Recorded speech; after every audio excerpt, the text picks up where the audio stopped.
Bon, je suis à Paris, je viens d'arriver à mon hôtel et c'est nul. Il n'y a pas d'eau chaude, j'ai pas pu prendre de douche, je suis juste au-dessus d'un bar.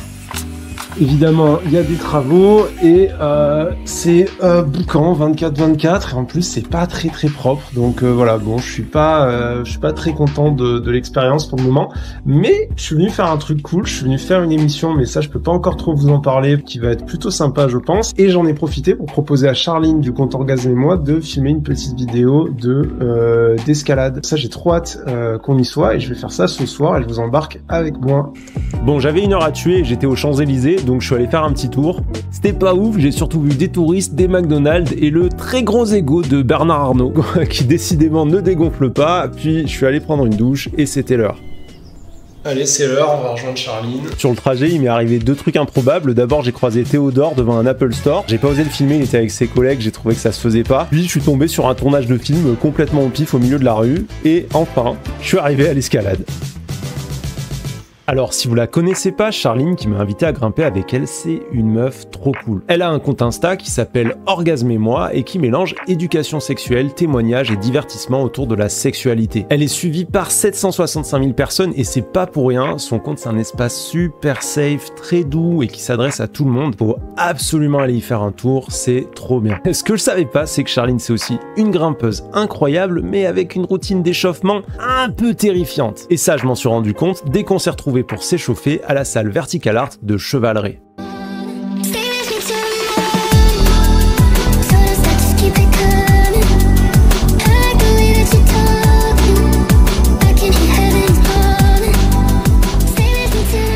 Est-ce que tu arrives à faire des vagues maintenant? Je comprends pas. Alors vas-y, je te montre les vagues. Comme ça. C'est là on va voir la... C'est des vagues, la souplesse légendaire.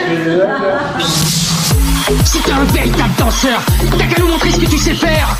Ah, puis il y a le cerveau aussi, il n'y a pas que le... Ah, je te jure, mon poignet gauche, il craque. Ok, on va bien bosser ça. Faut augmenter le degré de souffrance. On tire tes poignets, tu les casses et... Ah non, c'est terrifiant. On dirait que tu vas te casser le bras. Ça travaille vraiment énormément ici, ça fait travailler tous les ligaments, tu sais. On est d'accord que c'est à faire très progressivement, on commence pas par ça. Moi la première fois j'étais là en mode quoi? Et tu sais j'étais là comme ça la première fois, j'avais mis 0 poids, j'étais comme ça. Et puis au final, tu vois, et puis tu mets de plus en plus de poids et puis à la fin t'es dessus quoi.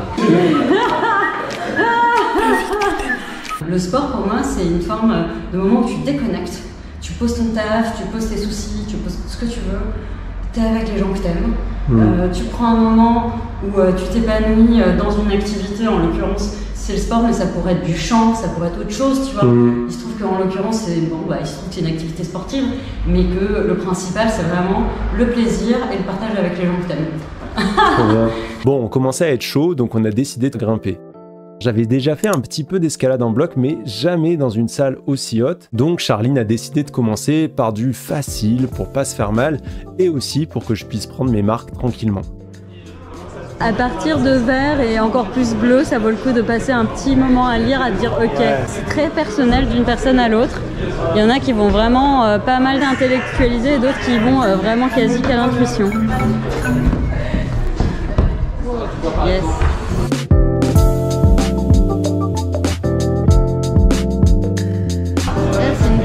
Là-haut, superbe. Et tu montes tes pieds, qui est quasiment... Oui. Ben, nickel. Superbe. Merci. T'as eu peur? Honnêtement, j'ai eu peur. Ouais. C'est la hauteur, ouais, il y a un petit pas à franchir. Heureusement que tu m'as conseillé sur la prise verte, j'aurais pas trouvé sinon. Ouais, la lecture. Ah ouais. Mais elle est pas si simple que ça, hein, cette verte.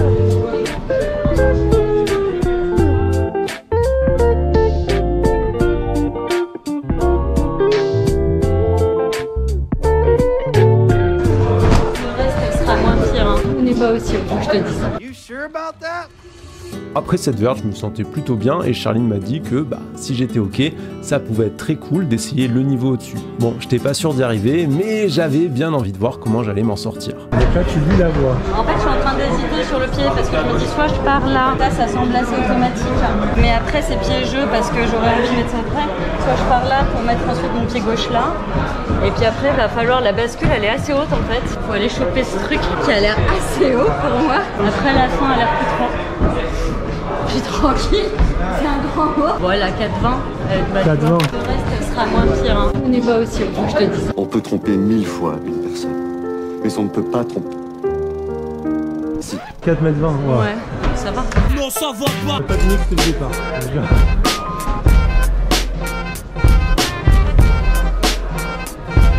Allez. Ouais, c'est super. Bon, si Charine a réussi du premier coup avec grâce et légèreté, de mon côté ça a été un petit peu plus laborieux et disons que niveau style on était plus proche de l'Australopithèque que du cygne blanc. C'était superbe. Je vais peut-être pas la refaire elle. Parce que ça t'a fait mal. Ouais, je me suis fait mal à l'épaule. Le geste il était un peu traumatique. Ouais, je pense que je vais en tenter une autre. La semaine avant de grimper, on m'avait diagnostiqué une tendinite à l'épaule droite en plus de la hernie discale que je me traîne depuis quelques années. Pour être honnête, j'ai bien failli annuler la séance, mais mon kiné m'a convaincu d'y aller quand même, à condition de bien m'échauffer et de pas forcer sur la douleur. Et je dois dire que malgré la caméra, je suis assez fier de moi de m'être tenu à cette résolution, évidemment bien aidé par Charline qui a été super bienveillante et qui n'a jamais insisté pour que j'en fasse plus que ce que j'avais envie de faire.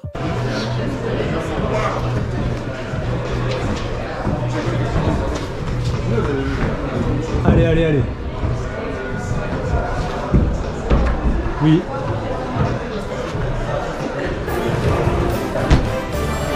Tu l'as fait clac, super efficace.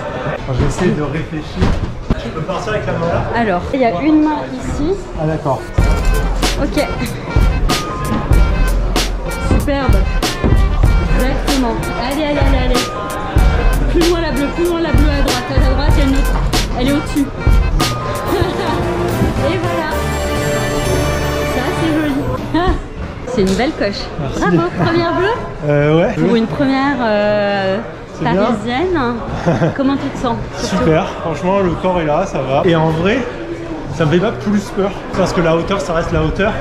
Ils ont quand même mis des poignées. Ouais. Moi, les endroits où j'ai peur, je me dis, ah, il y a la poignée. Ouais, comme ça, je prends la poignée, c'est pas grave, je redescends. On continue dans les bleus. On peut monter hein, si tu veux. Aujourd'hui, nous recevons Ulrich. Ulrich souffre du syndrome de trop-confiancite aiguë, c'est-à-dire qu'il a beaucoup trop la confiance. Allez, vas-y, on essaie un rouge. C'est quoi au-dessus? Allez, je vais essayer du rouge.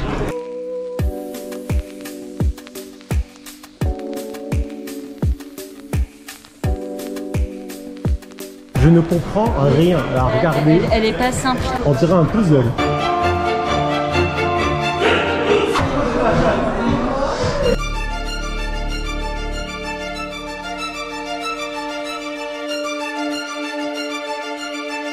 Allez, allez, allez. Ouais. Tiens. Bravo. Merci pour la pom-pom Ouais, boy. j'ai fait le pom-pom boy. C'est assez flippant. Il n'y a pas tellement de trucs pour te raccrocher si tu sens que ça part. Allez. Superbe. Exactement. Tu poses bien ton pied droit. Pose bien ton pied gauche. Ouais. Tiens, pas du tout. J'ai le pied qui En fait, ton pied là, tu l'as posé de côté. Ouais. Essaie de le poser tout droit. Exactement, c'est ça. C'est le moment de te dire que des chaussons Décathlon, c'est super. Mais n'empêche qu'avoir des chaussons de qualité, ça change la vie. Il est trop mou ton chausson, tu comprends? Il faut qu'il soit beaucoup plus rigide que ça. Allez, allez, allez, allez. Et là tu montes, ouais, celui-là est le meilleur. Superbe. Et là tu vas aller chercher la prise rouge qui est au-dessus. Encore au-dessus, tu vas pousser. Exactement, encore. Encore, tu la vois. Ouais, superbe. Nickel. Voilà. Exactement. Et là tu vas monter ton pied droit. T'as vu une prise là? Ouais. Au-dessus de la violette. Allez. Ouais, moi je me sens pas. Et ben voilà, c'est déjà génial, t'as fait tes premiers pas dans le rouge quoi. Ben moi je suis très fière de toi. Merci. Vraiment, j'ai eu peur de tomber. Mais t'as vu en fait que t'as complètement les moyens de faire des trucs sur réglette. Ouais, ça tient. Hein. Une fois que t'étais dessus, t'es là, waouh. Ah, j'étais la merde. Ça tient. J'avais trop peur d'avoir, tu sais, genre le pied qui glisse et d'avoir rien pour me tenir. Là. Je me cherche pas d'excuses, hein. Je sais pas si j'aurais réussi quand même. Ça a l'air extraordinaire ce qui se fait. Ça c'est un secteur qui vient d'ouvrir, donc il y a beaucoup de monde. Ça a l'air extrêmement dur. C'est drôle.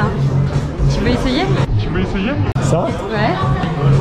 Allez. Ulrich souffre du syndrome de trop haut confiance aiguë. Je suis d'accord. Moi, j'ai jamais sorti une noire de ma vie. Hein. Même si c'est dur, c'est pas grave, on peut essayer. Mais je sais pas du tout à quel point c'est dur. Ça a l'air horrible. Moi, c'est ce move qui me donne un peu envie, honnêtement. Incroyable. Allez, super bas.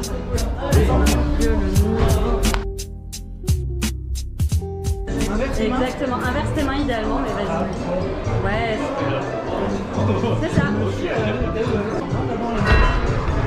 Allez, Charline.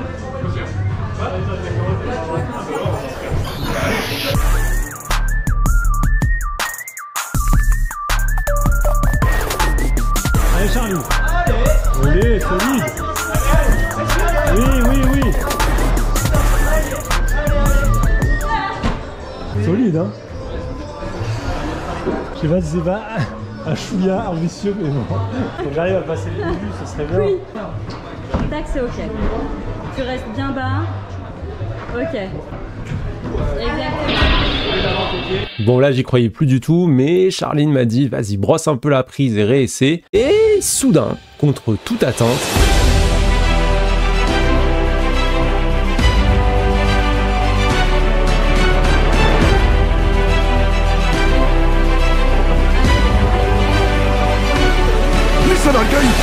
je savais pas quoi faire. Envoyez là-haut. Je suis très content d'avoir attrapé ça. Hein. C'était pour le plaisir d'essayer. Eh ben, c'est bien. Allez, Charline.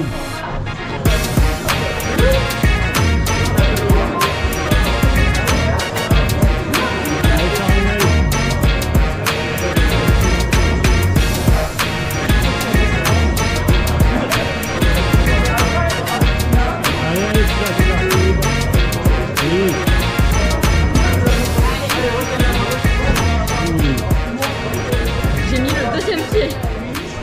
C'était vraiment stylé. Bon, après les essais sur la noire, honnêtement, j'étais plus très frais, j'avais plus rien dans les bras. On est quand même allé essayer quelques bleus, mais j'arrivais plus à rien. Heureusement que Charline était là pour sauver l'honneur de l'équipe. Voilà.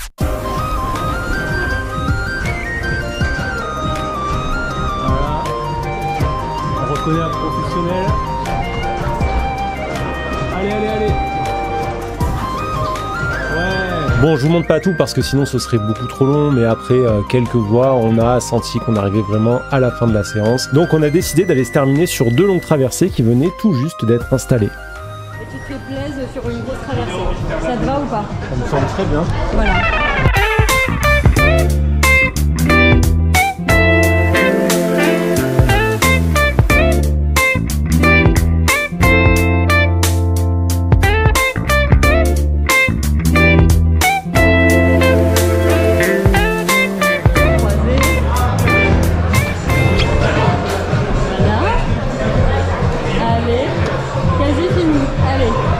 Bordel. Allez, allez, ça tient, ça tient, ça tient. Allez, allez, allez, Mathieu.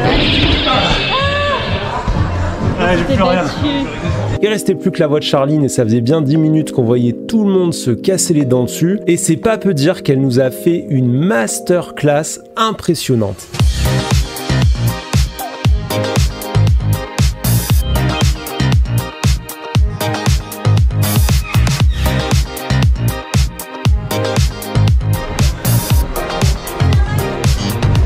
Oui.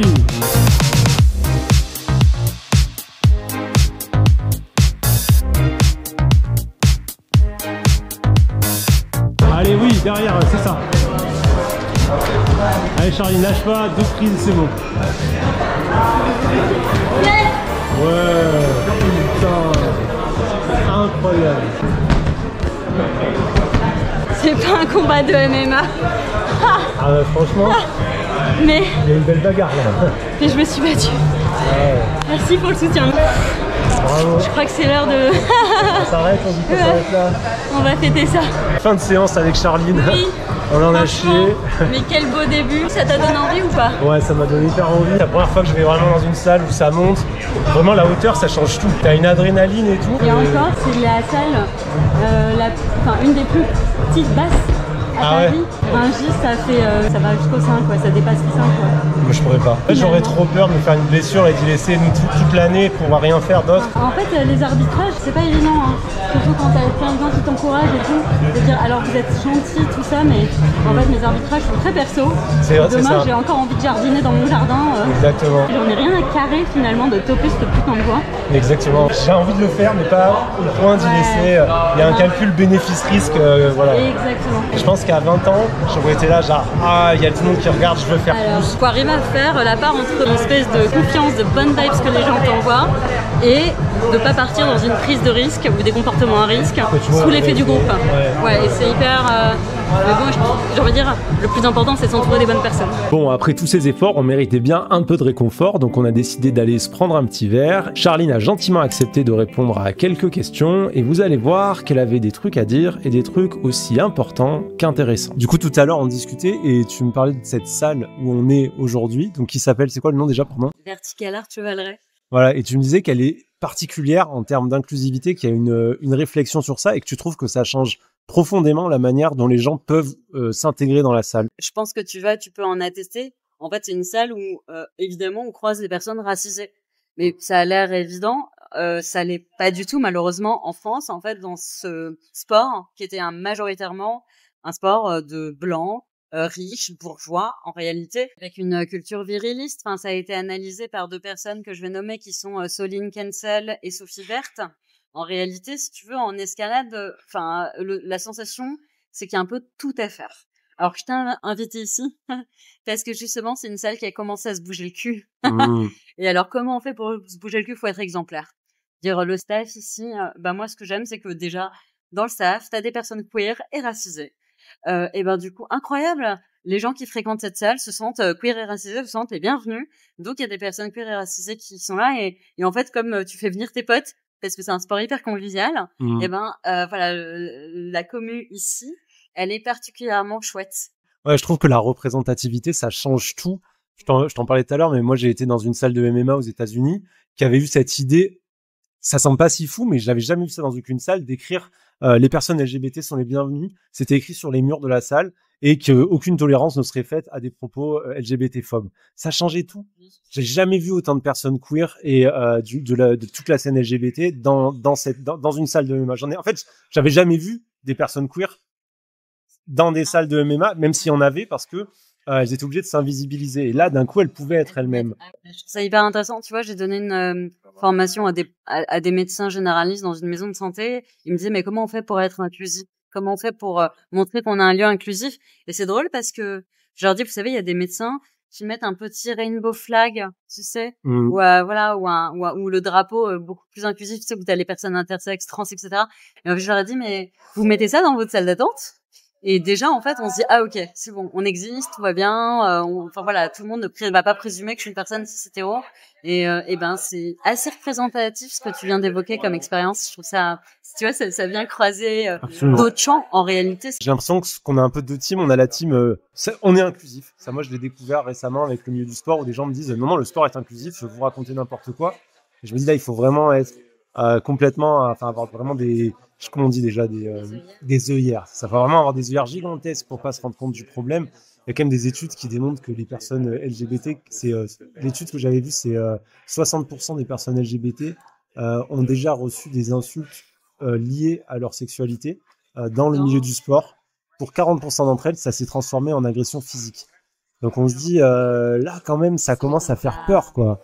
En fait, ouais, j'ai envie de dire, alors moi je vais parler que de ce que je connais, donc je connais pas trop les autres sports. Tu vois, je peux te parler de la pole dance où c'est assez inclusif pour le coup, vraiment. Mais voilà, enfin ça vient parce que ça vient d'un monde de travailleuses du sexe et du enfin je pense qu'il y a aussi cet héritage là qui rend le sport plus inclusif, j'imagine. Mais alors en grimpe, ouais, il y a tout à faire. Alors je peux les nommer d'abord une inclusivité, ne serait-ce que pour les femmes et personnes sexisées. En termes d'ouverture, donc en fait quand on grimpe, il y a des ouvertures, c'est-à-dire les prises elles sont placées d'une certaine manière et ça va donner la difficulté de la voir. C'est les gens qui fabriquent la voie comme un petit puzzle et qui disent voilà je vais la faire comme ci comme ça. Exactement, les ouvreurs œuvreuses, et donc c'est assez intéressant la grimpe parce que au-delà de l'aspect seulement sportif, t'as un côté un peu casse-tête. T'as une espèce d'énigme à résoudre. C'est hyper fun. Justement, on a la difficulté physique, mais l'envie de trouver la solution pour réussir. C'est ce qu'on appelle les bêtas. Donc, il y a plusieurs bêtas pour une voie et en fonction de ta taille, tu vas pas avoir les mêmes bêtas en fonction de ta capacité, voilà, physique, ta souplesse, bref. Donc, c'est génial. Donc, ce côté, il est chouette. Sauf que, en France, et puis dans pas mal de salles, il n'y a pas d'ouvreuses, il y a que des ouvreurs. Et ils ont beau savoir qu'il y a des femmes ou personnes sexisées qui vont grimper, les ouvertures, elles sont parfois, bah tiens, cette voie rouge ou noire, eh ben, on va un tout petit peu éloigner les prises, comme ça va faire un peu la difficulté. Mais t'es là en mode, ok, alors moi je grimpe bien, mais en fait ta rouge ou ta noire, je vais jamais la passer parce que juste elle est inatteignable. Mais vraiment, même en jetant, etc. pour des personnes qui font pas minimum 1m65, je vous dis ça, ou 1m70. Et voilà, cette prise en compte, en fait, des femmes, ne serait-ce que des femmes, tu vois, pour l'instant, on est à 50% de l'humanité, tu vois. Et ben, c'est encore un combat. Et du coup, moi, je le dis, hein, franchement, si je peux lancer à travers ton média un appel, aux personnes, aux gérants, gérantes des salles, embaucher des ouvreuses. Et c'est une volonté, faut que ça relève d'une volonté politique, parce que moi, j'ai quand même eu des gérants de salles qui m'ont dit, ah, mais ouais, on aimerait bien, mais il n'y a pas d'ouvreuse en France. Gars, surtout quand on sait en fait, voilà, enfin le fric que génèrent aujourd'hui les salles d'escalade. Je rappelle que Climbing District a levé 15 millions d'euros en janvier 2024. Donc on parle en fait de groupes, tu vois. Il y a des grands groupes, il y a Arcos, il y a Vertical Art, il y a Climbing District. C'est des groupes en réalité qui gèrent énormément de salles, d'accord. Il y a des moyens. Tu peux mettre. Honnêtement, il va se dire, ok, c'est une somme, c'est clair, c'est un investissement important. C'est-à-dire pour moi, c'est donne de l'argent pour former des ouvreuses. Et derrière, elles vont travailler pour toi pendant X temps. Et en fait, tu auras des ouvertures qui sont également conçues en fait avec un female gaze. On parle beaucoup de male gaze, female gaze dans les arts, dans le cinéma, etc. Je suis désolée, il est grand temps qu'on commence à parler de male gaze, female gaze en grimpe dans les ouvertures. On a besoin de female gaze. Donc, s'il vous plaît, sortez-vous les doigts du cul, ouvrez les poches de la bourse et voilà, allez-y. Financez les ouvreuses. On a besoin d'ouverture, voilà. Et puis, pour le reste, ben, tu vois, on l'a dit, embaucher des personnes queer et racisées, s'il vous plaît. Parce que quand on a des personnes queer et racisées, ça nous donne en fait, la sensation que réellement tout le monde est bienvenu. C'est la première fois que j'entends ces female gaze dans le sport. Ouais. Et je trouve que c'est brillant. En fait, c'est une super idée. Quand tu l'as dit, ça m'a semblé une évidence. Ouais. Mais j'y avais jamais pensé. Moi, j'avais jamais pensé avant. Les mots sont venus comme ça, mais en réalité, c'est la même chose. Et j'ai envie de dire, tout à l'heure, tu parlais des personnes queer. Je pense que dans le sport de haut niveau, en tout cas, moi, je vais parler, j'ai pas mal de copines, en tout cas, ouais, tu vas rencontrer pas mal de lesbiennes, de femmes lesbiennes, bi-pan, dans les grandes compétitrices, les athlètes de haut niveau chez les femmes, en escalade, dont certaines que je connais personnellement, qui ne sont pas out à cause, essentiellement d'ailleurs, de l'homophobie des mecs, hein.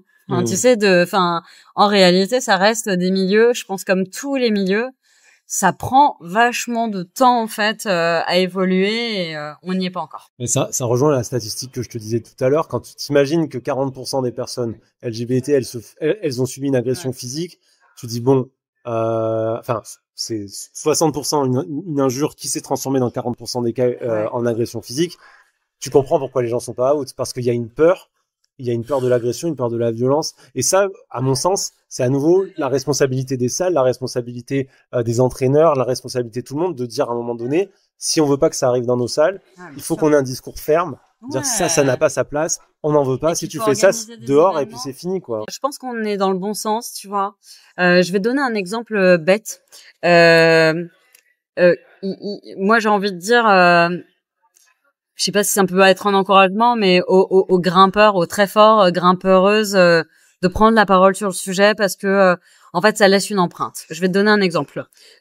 Sophie Berthe, qui a lancé Balance ton grimpeur, et franchement, bravo pour cette initiative. Faut qu'il y en ait d'autres. On peut résumer qui c'est pour les gens qui savent pas. Alors, Sophie Berthe, c'est une grimpeuse belge, installée, qui vit en France, à Fontainebleau, et qui a lancé plusieurs initiatives, notamment une au camp de base au moment du Master of Fire, avec l'initiative Ceci est un torse. Dire a priori, pourquoi dans les salles de grimpe on voit souvent des mecs torse-poil et que quand on est voilà une femme cis, tu vois, eh ben on n'a pas le droit de grimper. En tout cas, voilà, ce serait très compliqué.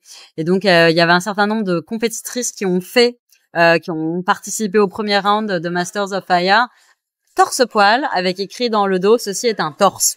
Voilà. Sacrément politique, un sacré message quand même. C'est très politique et c'est resté, c'est-à-dire aujourd'hui quand tu vas au camp de base à Bruxelles, personne. Enfin finalement en fait l'idée c'est que tout le monde soit sur la même longueur d'onde.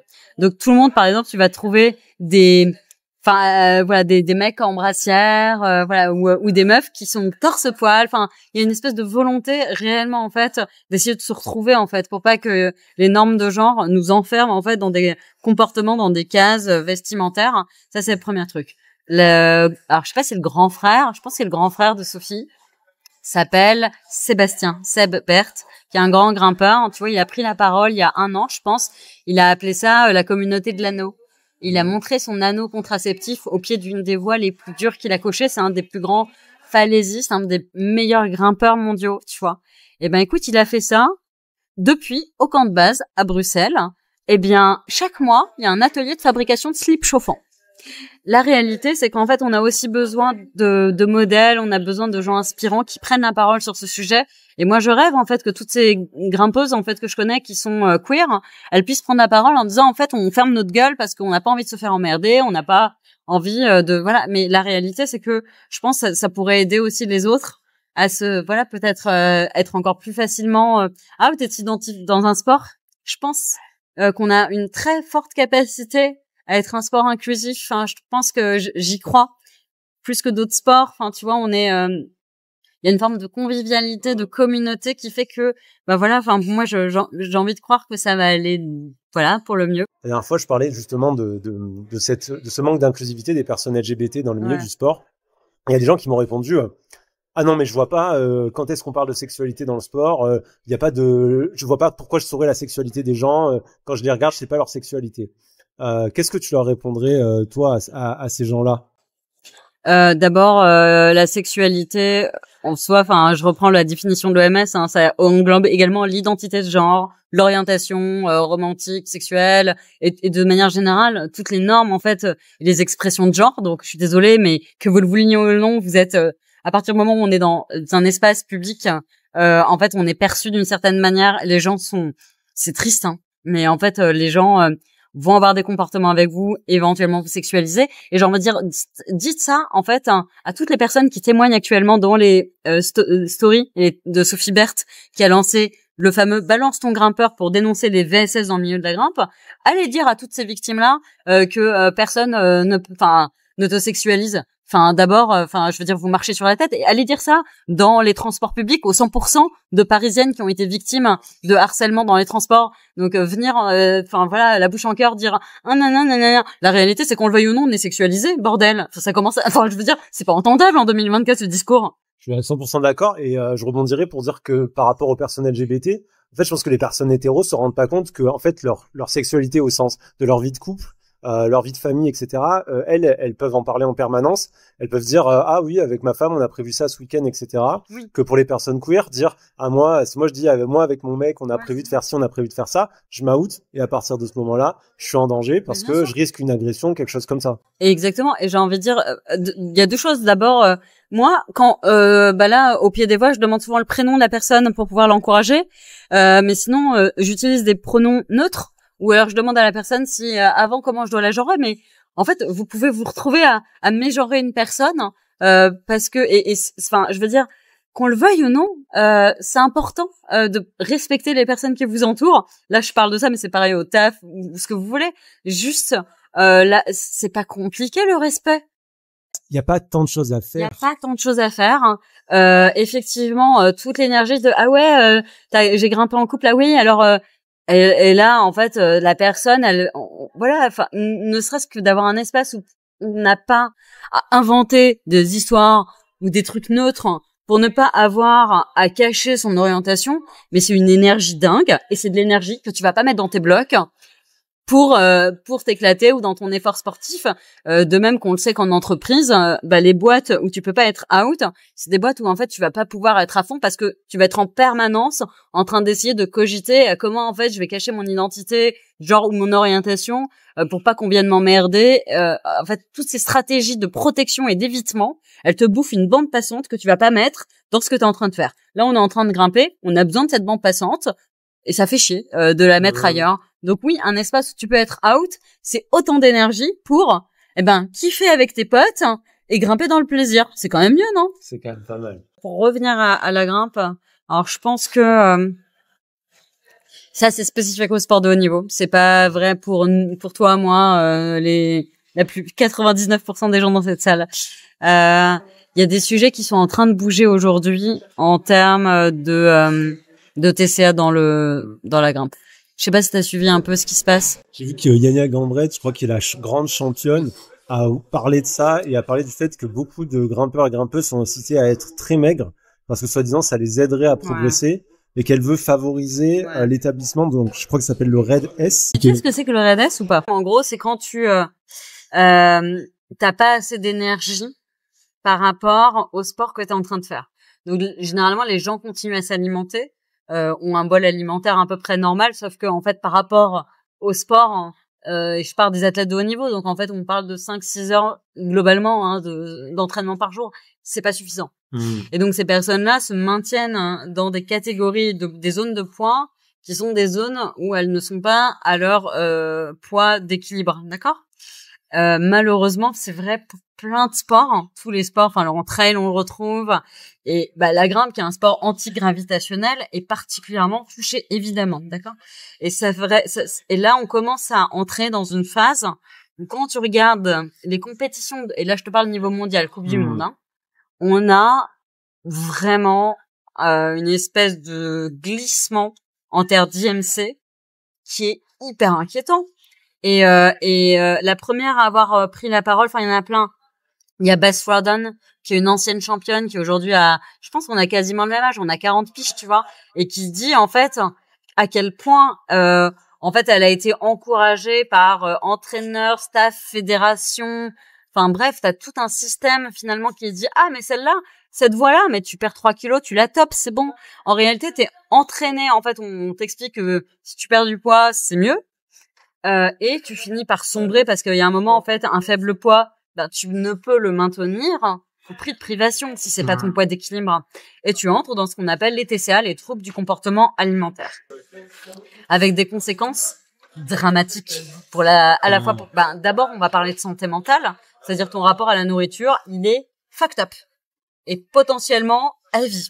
C'est-à-dire, il y en a qui ne se relèveront jamais de ce rapport toxique, problématique à la nourriture, qui continuera à compter leurs calories et à se faire vomir, etc. En réalité, les TCA, le problème, c'est la chronicité, en fait. Tu rentres dans quelque chose ultra lourd, dont se défaire prend parfois des années, voilà. Première chose. Deuxièmement, c'est une conséquence, effectivement, sur l'organisme de manière générale. Donc, outre le fait qu'il y a un vrai danger au niveau cardiovasculaire, donc voilà, t'as un risque à ton cœur qui peut s'arrêter plus facilement. T'as des troubles sur l'ostéoporose. La réalité, et puis ça a des conséquences immenses. Alors moi, je vais te parler en tant que formatrice en santé sexuelle. On le sait. C'est-à-dire, moi, les athlètes de haut niveau que j'ai en patient-patiente, c'est quelque chose de très spécifique. Et je pense que les gens n'imaginent même pas. Et je suis sûre que dans le MMA, les gens l'imaginent pas. Parce que MMA, gros viril, enfin, c'est comme ça qu'on s'imagine le truc. Enfin, comme vos stars d'athlétisme, comme vos stars de foot, etc. Si je vous dis que la plupart de ces athlètes de haut niveau ne bandent plus, les mecs ne bandent plus. Parce que le reste. Je pense que personne s'y attend, ça. Mais personne ne le sait, mais c'est une vraie réalité du sport de haut niveau dont il faut parler, et c'est pas que la grimpe. C'est-à-dire, la réalité, c'est qu'en fait, quand ton corps n'a pas assez d'apport énergétique, il priorise. Ok, donc ça c'est pour que le cœur continue à battre, ça c'est pour que le cerveau continue à fonctionner. Autant te dire que sur le fait que ton système génital sexuel continue à fonctionner, c'est bien le cadet de ses soucis.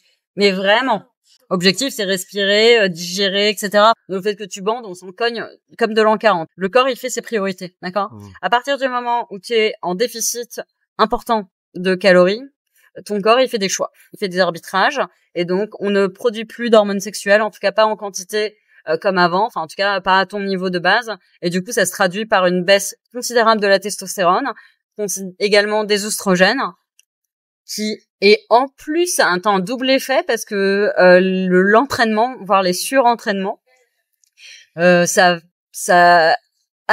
suractive la production de cortisol. La cortisol qui est une hormone du stress, mais qui est aussi surtout l'hormone de l'adaptation.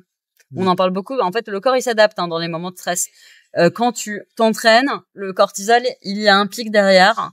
Le cortisol vient également inhiber les sécrétions d'hormones sexuelles, donc testo-œstrogènes. Résultat, tu veux un peu double peine pour les personnes qui sont en plus en raid S, donc en fait, elles n'ont pas assez d'apport calorique. C'est-à-dire, littéralement, tes cycles menstruels s'arrêtent, tes érections disparaissent. Un signe clair de surentraînement, c'est l'aménorrhée quand t'as plus tes règles, la disparition des règles, ou les dysménorrhées, où elles deviennent très très erratiques et très irrégulières. Et la disparition de l'érection matinale, ça doit alerter sur globalement d'abord le surentraînement, première cause. Puis derrière, RAID S, est-ce que tu te nourris suffisamment par rapport à l'effort que tu produis? Mais la plupart, quand je dis la plupart, c'est 90% des athlètes à qui j'ai parlé, et notamment des mecs cis, n'ont plus d'érection matinale, ne bandent plus. Et ça, c'est hyper intéressant parce que on ne s'imagine pas que c'est dieux du sport, les dieux du stade, toute cette expression assez viriliste finalement du sport de haut niveau, notamment masculin. Qu'en réalité, c'est des personnes qui, dans la sphère intime, mais sont en détresse. J'avais vu qu'une championne d'athlétisme en avait témoigné. Elle racontait quand elle était passée dans la team Nike, c'était une coureuse américaine, quand elle était passée dans la team Nike, elle avait commencé à être entraînée de manière justement avec beaucoup de privation. Et elle expliquait qu'elle était passée de championne des États-Unis à des contre-performances en permanence. Elle avait tout ce que tu as décrit, l'ostéoporose, plus de règles, des problèmes en boucle. Et je crois que du coup, c'est aussi une culture du sport qui incite à perdre du poids sans qu'il y ait quoi que ce soit qui démontre que c'est un avantage réel. Alors on va tempérer en grimpe, en tout cas de toutes les personnes qui témoignent. Il y a un aspect court terme, long terme. Je pense qu'il faut séparer les deux. À court terme, c'est bien parce qu'effectivement, t'es léger, t'as encore pas mal de puissance, etc. Donc il y a un moment en fait où ça va aller mieux, clairement. Et puis un moment où ça va aller pire. Mais par contre, c'est bien que des championnes comme Yania Garnbet, effectivement, qui est la plus grande. C'est vraiment the goddess of all times. Vraiment, tu la vois grimper, elle est tellement au-dessus de toutes les autres. Et elle fait partie de ces grimpeuses qui sont solides. Mais en fait, on connaît la réalité, c'est-à-dire, on a une fenêtre d'Overton de la grimpe en TCA. Voilà, la fenêtre d'Overton, pour les gens qui ne savent pas, c'est un phénomène tellement extrême, en fait, statistiquement extrême, que les yeux sont tournés vers ça en disant « Oh, ça va pas du tout !»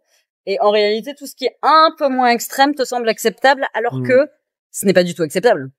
Tu vois, c'est ce que tu veux dire, c'est que finalement la moyenne des grimpeurs qui ont l'air acceptables, on se dit lui physiquement ça va. Si on y réfléchit 2 minutes et qu'on met en comparatif avec des gens ordinaires, on se rend compte que en fait c'est déjà du TCA, c'est déjà trop bas. Exactement, vous êtes, c'est-à-dire la réalité, c'est que des championnes américaines et françaises que je vais pas nommer, en réalité, elles sont déjà très très minces, voire ensuite voire trop, j'en sais rien, mais en tout cas effectivement quand tu fais on a beaucoup de une personne que je citerai pas qui était présente au championnat du monde à Berne a dit qu'au moment de la pesée, sans faire exprès, son regard s'est juste déporté après la pesée sur la feuille où il y avait toutes les femmes de la compétition. Je rappelle que c'est binaire encore, femmes-hommes. Donc là les femmes, il y avait 1-3 en dizaines. Un 3 en dizaine, tu veux dire un 30 kilos. Entre 30 et 39, tu vois. Ouais. Mais bon, un chiffre qui commence par 3. Mais on parle de grimpeuses qui, en moyenne, elles font globalement entre 1,60 et 1,65. Enfin, je veux dire, effectivement, comme plein de sportives qui ont commencé jeunes, elles sont pas très grandes, les grimpeuses. Mais globalement, tout le monde fait 1,60, 1,65. Il y avait que des 4. Je sais pas si en réalité, tu sais, moi, je fais 47 kilos, et je fais qu'1m55, je suis toute petite. Elles sont globalement plus grandes que moi, globalement plus maigres que moi. Et il y avait seulement, 1,6 et 2,5 en dizaines, qui sont des grimpes, ce qui est un poids normal pour des personnes qui mesurent plus d'1m60, tu vois. La réalité, c'est que, Alors là, on parle que d'IMC, et l'IMC doit être complété parce que effectivement, ça ne suffit pas comme simple donnée pour évaluer la santé mentale, tu vois, et physique d'une personne. Et puis moi, je pense à toutes les personnes, puisqu'on parlait de représentation tout à l'heure. Mais qu'est-ce que ça envoie en fait comme image quand tu mates un truc et toutes les personnes qui ont un super niveau, en fait, faudrait que moi, pour que j'ai le même niveau, que j'ai la même carrure, à l'exception de quelques-unes, faudrait que je perde 10 kilos. C'est exactement ce que j'allais dire, c'est que on croit que le sport professionnel est à part du sport amateur, mais en réalité, le sport professionnel influence la manière dont les amateurs. Ouais. C'est des modèles, c'est des gens auxquels on s'identifie, on a envie de leur ressembler, et finalement, ça crée une norme. Et plus la norme elle est tirée dans un sens, plus on va avoir tendance nous à la suivre en tant que pratiquant. Bah oui, il y a évidemment un effet. Et pour moi, c'est important en fait cette représentation, cette prise de parole. Donc, si tu veux, le fait qu'il y ait la championne du monde, elle est pas juste championne du monde, elle domine. Qui disent, et tu vois, c'est pas comme si elle était la 20e mondiale, qui est en mode genre grosse homme. Eh ben moi, je suis pas la première parce que moi, je pèse vraiment 60 kilos ou 50. Non. Elle est au top du top, et c'est trop important. Et franchement, on a cette chance immense d'avoir elle comme Alana Yip et comme Beth Roden, comme d'anciennes championnes, qui aussi prennent la parole en disant franchement, voilà, enfin, c'était vrai, tu vois, Beth Roden, c'était déjà vrai il y a 20 ans. Ça veut dire que ça date pas d'hier. Par contre, voilà, on voit un glissement, on voit aussi un sport où il y a de plus en plus de pratiquants, donc de fric, de visibilité, etc. Donc j'ai envie de dire que c'est un moment de vulnérabilité. Ce moment, en fait, où un sport se démocratise, c'est un moment où il faut faire hyper gaffe. Et donc là, l'IFC, qui est l'instance, l'international IFSC, International Federation of Sports Climbing, je crois que ça doit être ça, a pris des mesures. On va voir ce que c'est. Faut que il y ait un check-up qui soit effectué au niveau des athlètes lors des prochaines compétitions en termes de santé physique, santé mentale, pour éviter, comme dirait Yania à très juste titre, do we want to raise the next generation of skeletons? Parce que c'est ça le sujet. Et pas seulement dans l'athlète de haut niveau, mais comme tu le disais, également pour nous. À ma connaissance, un des seuls sports aujourd'hui qui a décidé de faire ça. Et je trouve ça assez révolutionnaire et j'espère que ça va lancer un petit peu un modèle pour les autres, quoi. Ce que je te dis, je suis très fière de notre sport parce que je pense que, contrairement à d'autres, il y a un truc, je sais pas, mais en fait, on prend les sujets à bras-le-corps tout de suite. Donc pour moi, voilà, que ce soit l'inclusivité des ouvertures, soit l'inclusivité des salles où on a quand même encore vachement de travail à faire. Tu vois, j'ai envie de dire, en France, t'as pas, on me demande, mais moi je suis en surpoids, Charline, j'ai envie de grimper. Est-ce qu'on va me regarder bizarrement? Bah, il faut en parler, ouais, tout ça. Et c'est un truc super parce que j'ai 2 amis en surpoids qui ont décidé de faire de l'escalade et ils sont en couple. Et il y a un des 2 qui est allé dans une salle à Marseille et il disait qu'il avait quand même senti le regard des gens, qu'il était pas à l'aise. Et puis il m'a dit, bon, physiquement, il y a rien d'adapté. Il y a pas de voies qui sont vraiment, même les voies faciles, elles peuvent devenir assez compliquées quand t'as un certain niveau de surpoids et tout. Et il savait pas, enfin même comment débuter, quoi. Il avait même du mal à trouver des voies pour débuter. Et peut-être que voilà, ça peut être aussi une piste sur laquelle réfléchir en termes d'inclusivité. Ouais, ça c'est compliqué, mais on va y arriver aussi parce que en France, par exemple, je te donne un exemple, je connais pas de compte de grimpeuses grosses qui expliquent leur voyage, qui médiatisent, etc. Enfin, je pense que on en reparle. Enfin, on revient au sujet de la représentation en fait. Enfin, faut s'emparer de tous les sujets. Je pense qu'il y en a pas un seul en fait qu'on peut laisser de côté. D'ailleurs, il y a un week-end, je sais pas à quel moment va paraître. Il y a un week-end de grimpeuses qui arrive le 25-26 mai où tous ces sujets, notamment d'inclusivité des femmes dans l'escalade, que ce soit dans les salles, etc., va être abordé, tu vois. Donc, on est vraiment au début. Je crois que c'est une Arcos qui doit l'accueillir, mais faites 25-26 mai, week-end grimpeuse, en tout cas chez Soline Kenzel, c'est sûr. Et on aura également, je pense, Solène Piré qui sera avec nous, qui est une championne française de para-escalade. Pour le coup, tu vois, il y a des sujets sur lesquels la grimpe a bien avancé. L'inclusivité des personnes en situation de handicap, on est vraiment, en France en particulier, on est plutôt bien vu. J'ai envie de dire, voilà, moi j'ai beaucoup d'espoir pour notre sport. Pour être passé par pas mal de sports et avoir été dans plusieurs milieux, je trouve qu'une des grandes différences dans le milieu de l'escalade, c'est ce que tu soulignais tout à l'heure, c'est que j'ai rarement vu des champions et des championnes qui acceptent de mettre en péril des sponsorings, de mettre en péril une réputation publique pour défendre des causes politiques en acceptant le fait que le sport est politique. Là où la plupart des autres sportifs font non, il n'y a rien à voir, politique et sport, ça n'a rien à voir. Et finalement, en détournant le regard, ils laissent parfois des choses vraiment très dures à arriver. Franchement, j'ai envie de dire, on peut pas, ça peut pas être tous catégorique, c'est plus complexe que ça, faut être plus nuancé.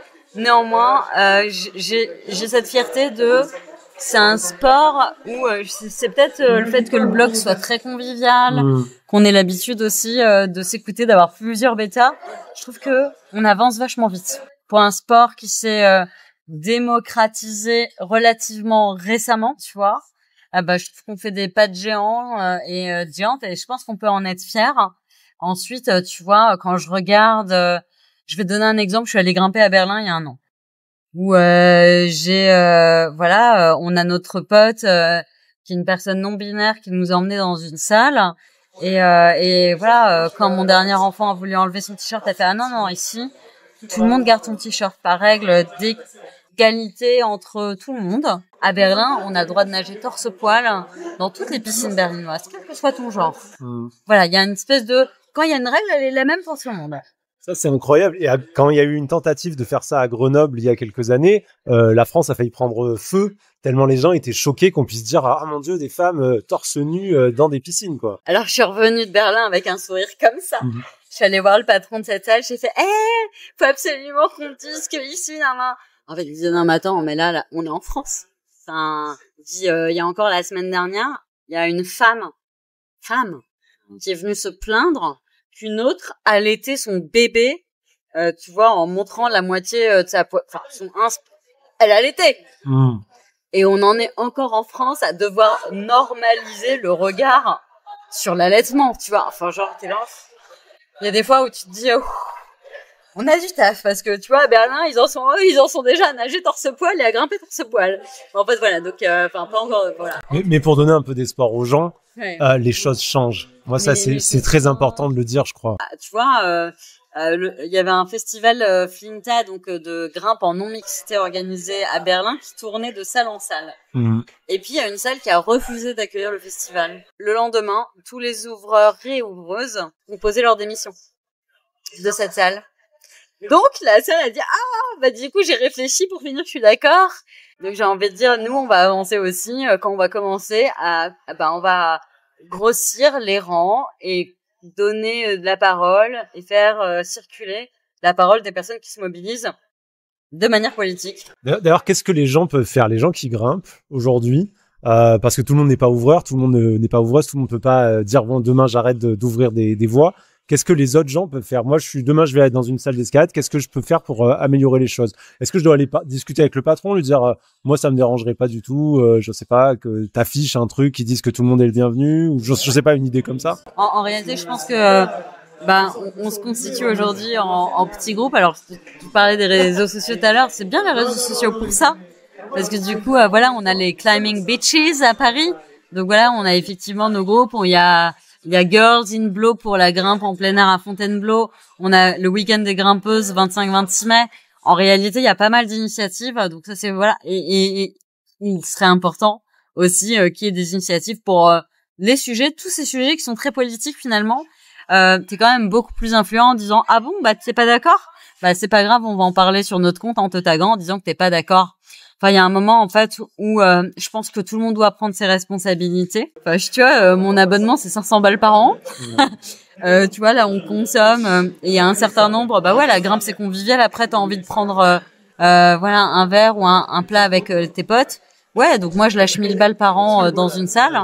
Je considère que ça me donne... et puis, on est plusieurs, ok, donc à nous 10, c'est 10 000 balles par an.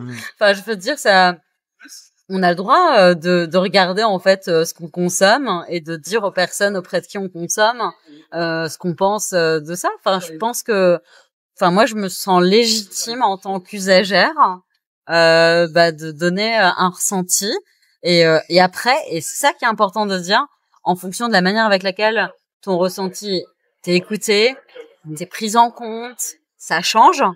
Et ben en fait tu te fais ton lieu, tu vois, c'est là où tu reviens. Si je t'amène ici aujourd'hui, c'est parce qu'ici, on m'a toujours écouté. Donc voilà, je considère que voilà, il y a des lieux où on écoute, alors les autres, mettez-vous au diapason.